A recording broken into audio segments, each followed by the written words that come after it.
Presidenti i Serbisë Aleksandar Vučić deklaroi se lajmi i përnjohjen e pavarësisë së Kosovës nga Seria ishte i pritshëm.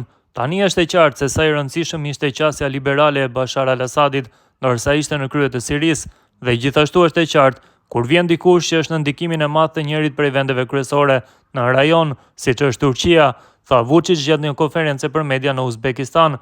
Vučić shtoi se në Siri marrin urdhër dhe veprojnë sipas urdhrit dhe tha se Serbia do të ketë diçka me të cilën t'i gëzojë, por nuk sqaroi se çfarë është fjala.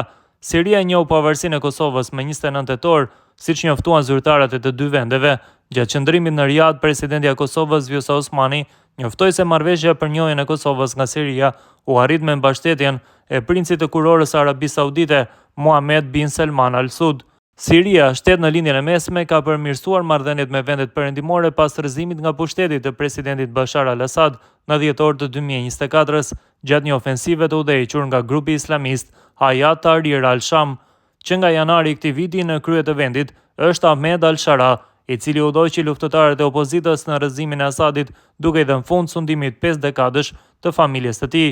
Ndërkohë Vučić më 30 tetor tha po ashtu se në njojën e Kosovës nga Siria shet të njëjtin stil si vitin e kaluar nga Antalya. Sudani, shtet në verilindje të Afrikës, njohu pavarësinë e Kosovës në prill të vitit 2025.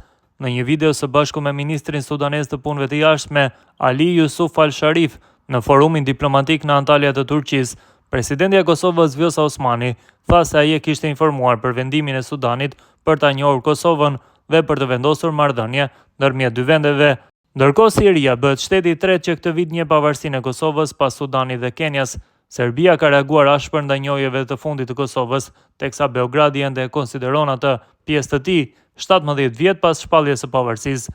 Që nga shpallja e pavarësisë, Kosova njihet tashmë nga 120 vende të botës.